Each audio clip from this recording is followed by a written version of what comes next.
que é a vontade do Senhor, que você seja cheio do Espírito Santo.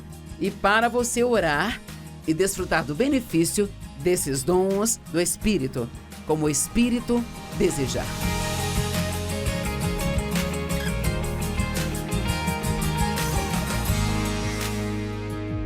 Obrigada por estar comigo hoje no Desfrutando a Vida Diária. E o que eu vou compartilhar com você hoje definitivamente te ajudará a aproveitar mais sua vida. Deixe-me fazer uma pergunta. Você quer viver uma vida natural, assim como todo mundo vive? Ou você quer viver uma vida sobrenatural? Eu tenho ensinado, e este é o 4º dia, sabe, sobre os dons do Espírito Santo. E eles são maravilhosos. O triste é que muitas pessoas realmente não sabem quase nada sobre eles. Vou te dar um exemplo. Quando eu era adolescente, o que já faz muito tempo, mas quando eu era adolescente, eu tinha um carro que não tinha direção elétrica. Na verdade, os carros não tinham isso. E não havia freios ABS, nem janelas elétricas. Você não tocava um botão e a janela descia. Você tinha que girar a manivela para o vidro descer. E nós não tínhamos ar-condicionado naqueles carros. E se você quisesse dar seta para virar, se fosse para a direita, esquerda, desacelerar ou parar, tinha que descer a janela e usar a mão. Se bem me lembro, você colocava a mão pela janela e era assim para virar para a direita, assim para diminuir e parar, e assim para virar à esquerda. Aí você tinha que subir o vidro e ao chegar à próxima curva tinha que fazer tudo aquilo de novo. Bem, é mais ou menos assim que é viver sem esses dons do Espírito. Agora, se você fosse comprar um carro e você pudesse pegar um com todas estas funções elétricas, janelas elétricas, freios elétricos, direção elétrica, você iria querer um com toda essa potência? Ou ia querer um que não tivesse nada disso, sabe? Bem, tem muitos cristãos que tentam viver a vida cristã sem nenhuma potência, mas você não precisa disso, porque Deus providenciou o Espírito Santo para nós e os dons do Espírito, que são absolutamente maravilhosos. Agora já falamos sobre a palavra de sabedoria, a palavra de conhecimento, sobre o dom da fé e da cura. E hoje vamos começar a falar sobre a operação de milagres. Eu tenho certeza de que muitos de vocês talvez nunca pensem em milagres, ou de vez em quando talvez você diga, bem, isso precisa de um milagre, mas na verdade você não está esperando receber um milagre. E honestamente tem sido bom para mim estudar isso, porque eu pensei, sabe, eu vou começar a crer em mais e mais milagres na minha vida. Deixe-me dizer uma coisa, não custa nada a você, sabe, acreditar. Não há nenhum mal em acreditar. Apenas acredite em Deus por grandes milagres em sua vida, porque Ele é um Deus que opera milagres. E milagres são definidos no dicionário grego Vainis pela palavra dunamis, que é a palavra para poder. É o poder, a inerente, a habilidade. Inerente significa dentro de. É usado em obras de origem e caráter sobrenatural como algo que não pode ser produzido por meios e agentes naturais. A palavra pode ser usada para incluir milagres, tanto físicos quanto morais. Eu fico muito feliz que diga isso, porque eu realmente creio que nós vemos mais milagres morais do que milagres físicos, e eu acho que deveríamos ficar muito mais animados com eles do que nós ficamos. Quando lemos a Bíblia, vemos Jesus fazendo muitos milagres, sabe? O milagre dos pães e dos peixes, por exemplo, onde ele só tinha um pouco de pão e poucos peixes, e com isso ele alimentou as 5.000 pessoas. Ele fez um milagre de provisão e lhes deu suprimento. Bem, sabe, podemos confiar em Deus para sermos supridos também com o que precisamos. E o exemplo que posso compartilhar com você da minha própria vida, que eu me lembro, passei por uma cirurgia e eu não ia poder trabalhar por algumas semanas fazendo as conferências, e naquela época era daí que vinha toda a renda para o ministério. Então, se eu não fizesse a conferência, não haveria renda entrando, e nós ficamos muito preocupados, orando e pensando de onde vai vir o dinheiro? Como vamos conseguir isso? Orando para que Deus nos desse um milagre.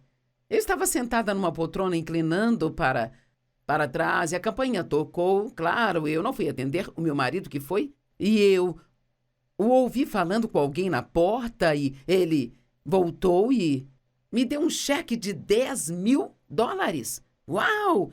Isto foi um milagre. E o que foi realmente um milagre sobre isso é que nós nem sequer conhecíamos o homem que veio até a nossa porta e aconteceu que ele havia sido pastor em St. Louis e então ele ia se aposentar e ele pôs o seu prédio à venda. E quando você vende um prédio do ministério ou qualquer propriedade do ministério, você precisa se livrar dele. Não pode apenas vendê-lo e ficar com o dinheiro. Você tem que dar esse dinheiro para outros ministérios. Bem, ele orou sobre quem ele daria o dinheiro da venda daquele prédio e uma das pessoas que Deus colocou em seu coração fomos nós. Bem, isto foi definitivamente como os pães e os peixes para nós. E aquilo foi um milagre. E eu te digo que ficamos tão animados com um milagre assim. Agora, eu quero mencionar que há momentos na história que chamamos de avivamentos.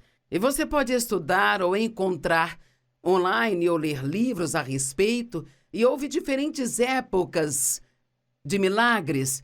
E uma delas foi um grande avivamento de cura ocorridos entre os anos de 1958 até 1971. E eu tinha um amigo que foi usado grandemente em um certo período de tempo e faziam grandes reuniões em tendas naquela época e não havia pregadores nem professores de TV, eles estavam somente no rádio e assim ele estava no rádio e ia de cidade em cidade e montava essas grandes tendas e faziam reuniões de 21 dias, 3 reuniões por dia e assim eles viram todos os tipos de milagres, olhos cegos se abrindo, aleijados andando e as mesmas coisas que vimos de Jesus. Mas ele compartilhou comigo e ele disse: qualquer um que tivesse a coragem de orar para que alguém fosse curado, a cura vinha. Ele disse, foi um derramamento de Deus, foi ele quem fez isso, e eu acredito realmente que às vezes Deus faz coisas assim, há vários tipos de avivamentos, ele faz coisas desse tipo para acordar as pessoas e dizer, eu estou aqui. E muitas vezes o mundo está seguindo o seu caminho alegre, ignorando Deus. Isso é algo que vai acordar as pessoas e fazê-las se empolgar novamente. Um avivamento é algo que, aquilo se aviva, é como se as pessoas tivessem tipo um ram-ram sobre algo e isso deixa todo mundo empolgado de novo. Tivemos o avivamento da chuva, o carismático, da palavra da fé e ao longo da história houve vários derramamentos do Espírito Santo. E durante esses períodos, muitas vezes você verá milagres. Milagres. Jesus ressuscitou pessoas dos mortos. Moisés abriu o Mar Vermelho, os anjos vieram e abriram as portas da prisão para Pedro. Mas e os milagres morais? Sabe, o que Deus fez na minha vida eu considero ser um milagre. Muitas pessoas podem não enxergar assim, mas eu venho de um passado onde fui abusada sexualmente pelo meu pai por todos os anos que vivi na casa dele e eu tive tantos problemas. Eu era tão confusa na minha alma. Sabe, eu precisava de um avivamento moral. Eu vou te dizer, Deus me transformou. E quando penso na maneira como eu costumava ser, eu não poderia me mudar. Nenhuma outra pessoa poderia me mudar. Nenhuma quantidade de aconselhamentos poderia me mudar. Deus teve que me mudar. E Ele mudou. E quando olho para trás, o jeito que eu era, quando entrei em um relacionamento com Jesus, eu mal me lembro daquela pessoa que eu era.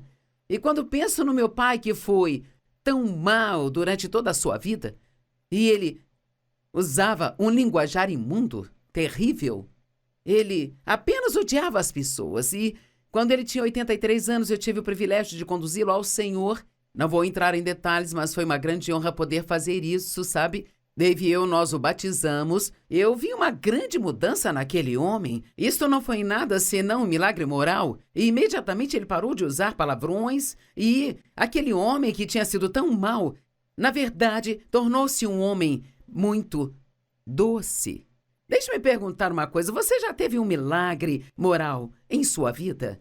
Deus tem mudado você? Você precisa entender o quão incrível isso é. Que Deus pode mudar as pessoas. E se você está envolvido com alguém, ou casado com alguém, ou tem um filho com problemas, ore por esses milagres morais. Ore para que Deus se envolva nisso e transforme essa pessoa, porque Ele pode fazer isso. Deus pode fazer em poucos minutos o que não conseguimos fazer numa vida inteira. Nós tendemos a pensar que esses milagres morais são menos incríveis, sabe? Mas eu acho que a completa mudança de um ser humano deve ser o maior milagre que nós podemos ver.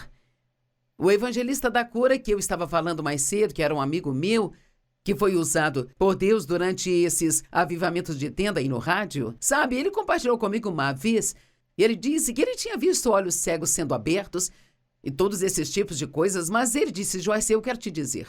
Ele disse, quando você ensina a palavra como você faz, e a vida das pessoas é completamente transformada, esse tipo de milagre, disse ele, são na verdade maiores do que algumas das curas físicas que vimos. E vou te dizer por quê. Sabe, às vezes alguém pode receber um milagre físico, pode ser curado, ficam emocionados e aquilo os muda por um tempo, mas como o coração deles não mudou, eles voltam para o estilo de vida pecaminoso. Eu já vi isso, sabe? Eu me lembro de uma mulher por quem orei há muitos e muitos anos atrás, numa noite de cura em nossa igreja.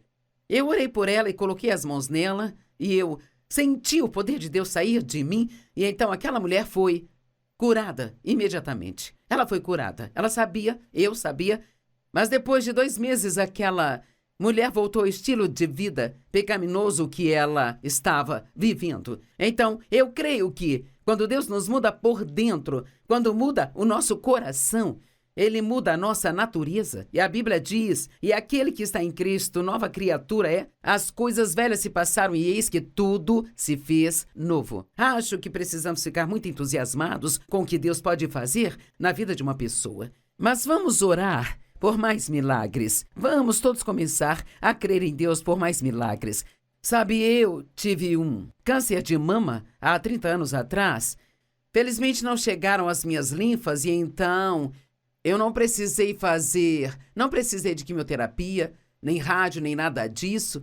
E vários anos depois disso, eu ia todos os anos fazer a mamografia e vários anos depois disso eu fiz mamografia e eles disseram, gostaríamos que você ficasse por aqui, queremos fazer um ultrassom? Então, eles fizeram o ultrassom e disseram, ok, está tudo certo. Uma outra vez eu fui e eles disseram, realmente gostaríamos que você voltasse e fizesse uma tomografia. É nesse exame que eles checam todo o seu corpo. Bem, naturalmente, se você teve câncer e alguém diz isso, você fica um pouco nervoso. E eu me lembro que eles fizeram uma tomografia e me disseram algo interessante.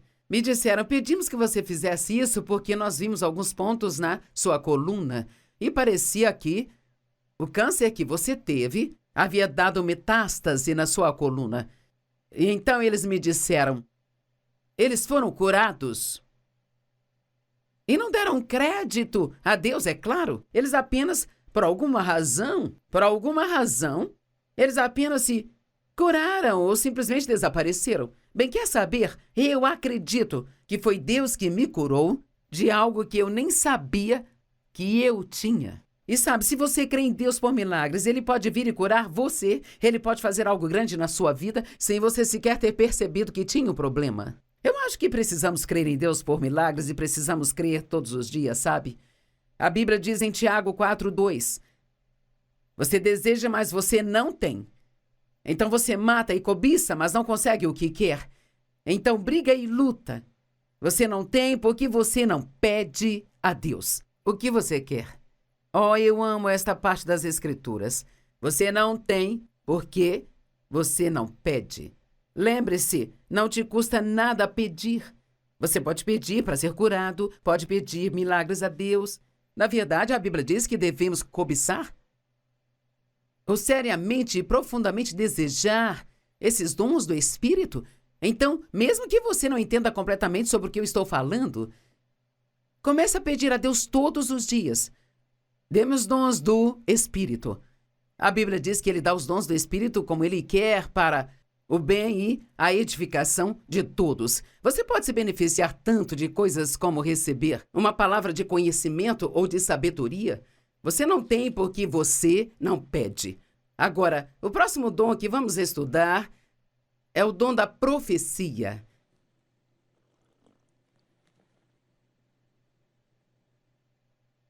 ou da visão profética. Aqui está a definição. Efésios 4:11. Bem, não é uma definição ainda, mas uma escritura. Ele distribuiu vários dons. Ele mesmo levantou e deu homens para nós, alguns para serem apóstolos, mensageiros especiais, alguns profetas, pregadores e presbíteros inspirados, alguns evangelistas, pregadores do evangelho, missionários viajantes, alguns pastores de seu rebanho e alguns mestres. Então, Deus não nos deu apenas pregadores ou pastores, mas veja, ele também deu profetas ao corpo de Cristo. Agora, ao ler o Velho Testamento, você lê muito sobre profetas. Havia muitos profetas e, de fato, era assim que as pessoas ouviam de Deus. Deus falava com os profetas e os profetas falavam com o povo aquilo que Deus disse. E eles eram tão importantes que até mesmo os reis sempre tinham um profeta ao qual eles iam para saber o que Deus estava dizendo. Devemos ir para a guerra, não devemos ir para a guerra. Eles realmente não gostavam de fazer nada sem ouvir aquilo que o profeta tinha a dizer. É um pouco diferente de hoje, porque todos nós temos o Espírito Santo dentro de nós se você nasceu de novo e, por causa disso, você pode ouvir Deus. Uau! Isto não é tremendo? Você pode ouvir Deus, mas ainda assim há profetas hoje. Existe o dom de profecia. E nós vamos dar uma olhada nisso. Profecia, a definição, no grego Vines, a divulgação da mente e o conselho de Deus. A divulgação da vontade de Deus. Ou a declaração daquilo que não pode ser conhecido por meios naturais. Um verdadeiro profeta pode dar uma palavra de Deus e será sobre algo que ainda não aconteceu, mas que ainda vai acontecer. O mestre da palavra de Deus cumpre parcialmente esse papel uma vez que a palavra de Deus é a vontade de Deus. Se ele estiver falando a vontade de Deus, por pregação e ensino inspirados, ele ou ela pode ser considerado como quem profetiza a palavra do Senhor. Então, em certo sentido do significado desta palavra, eu estou profetizando para você hoje, porque eu estou te dizendo que é a vontade do Senhor que você seja cheio do Espírito Santo e para você orar e desfrutar do benefício desses dons do Espírito, como o Espírito desejar. Em outras palavras, ele os dá a pessoas diferentes, de maneiras diferentes, em momentos diferentes. Mas podemos confiar e crer em Deus para nos dar o que precisamos, cada um deles, cada vez que precisarmos. Atos capítulo 21, versos 10 e 11. Novo Testamento, o Espírito Santo havia sido derramado, os dons do Espírito estavam fluindo na igreja, e havia um homem chamado Paulo, na verdade era Saulo, e ele estava perseguindo os cristãos e batendo neles e levando-os até mesmo para serem mortos. E ele, na verdade, achava que estava fazendo o serviço para Deus, sabe? Porque ele achava que Jesus, ele era um falso profeta. Ele achava que tudo o que estava acontecendo era contra a religião do Antigo Testamento, porque eles estavam acostumados com a lei, e aquilo veio pela graça. Bem, Deus tocou a Saulo de uma forma milagrosa e mudou seu nome para Paulo, e ele ficou cego por um certo período de tempo. Atos 21, 10 e 11. E então, depois de estarmos lá por vários dias, um profeta chamado Ágabo desceu da Judéia e, vindo até nós, ele pegou o cinturão de Paulo, amarrou suas próprias mãos e pés com ele e disse: o Espírito Santo diz, desta forma os líderes judeus em Jerusalém amarrarão o dono deste cinturão e o entregarão aos gentios. Ele estava deixando Paulo saber que ele ia ser capturado, que seria espancado, e nem tudo seria um mar de rosas, sabe? Se você quer servir a Deus e estar em tempo integral no ministério, pregar o evangelho e ajudar as pessoas, o diabo não vai gostar nada disso. Então ele vai vir contra você Ele vai tentar impedir você de fazer as coisas.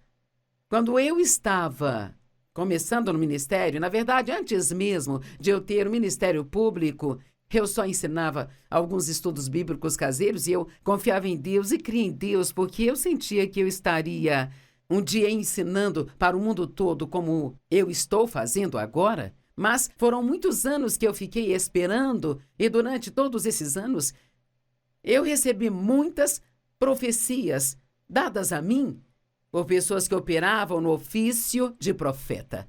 Não recebo isso com tanta frequência hoje, porque honestamente, embora eu gostaria, eu não preciso tanto disso hoje, porque tenho visto a evidência do que Deus está fazendo. Mas quando eu estava tentando me agarrar a esta visão que Deus deu a mim, Ele me encorajava, enviando pessoas diferentes que profetizavam sobre as coisas nas quais Deus iria usar-me, e eles me impediram de desistir, sabe? E então o profeta me ligou já há alguns dias atrás, e veja, isso não acontece muitas vezes, mas ele compartilhou algumas coisas que me encorajaram, compartilhou coisas que Deus faria por mim, que eu realmente precisava ouvir.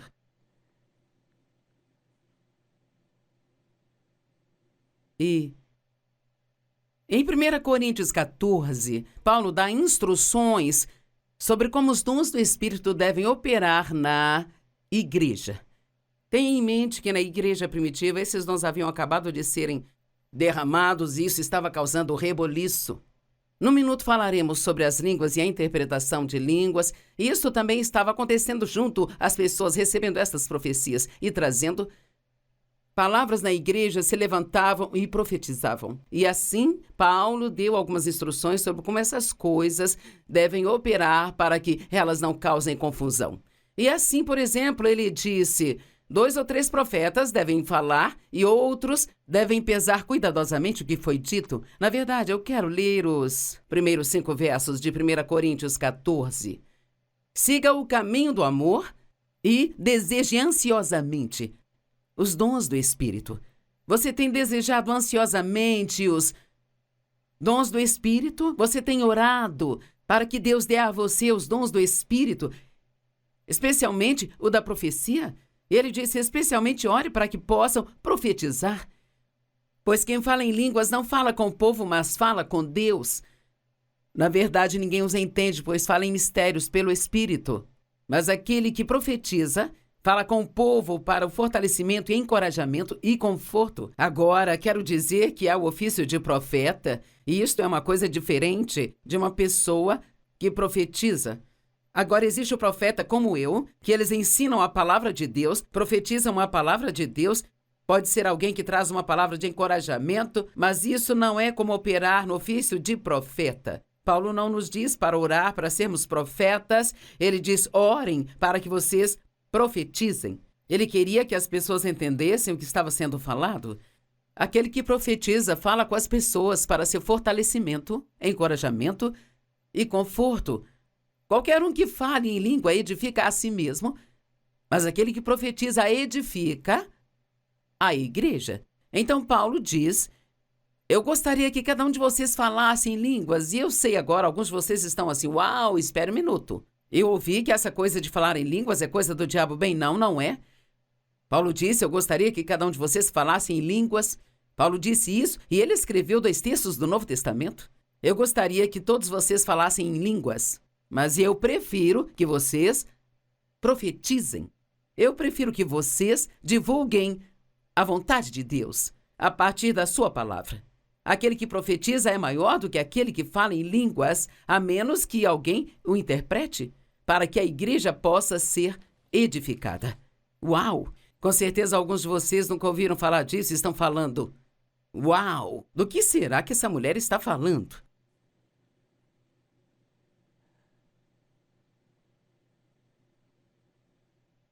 Durante certas épocas na igreja, quando os dons do Espírito são atiçados, são derramados de uma grande maneira, muitas vezes, aquilo se torna o que eu chamaria de um excesso.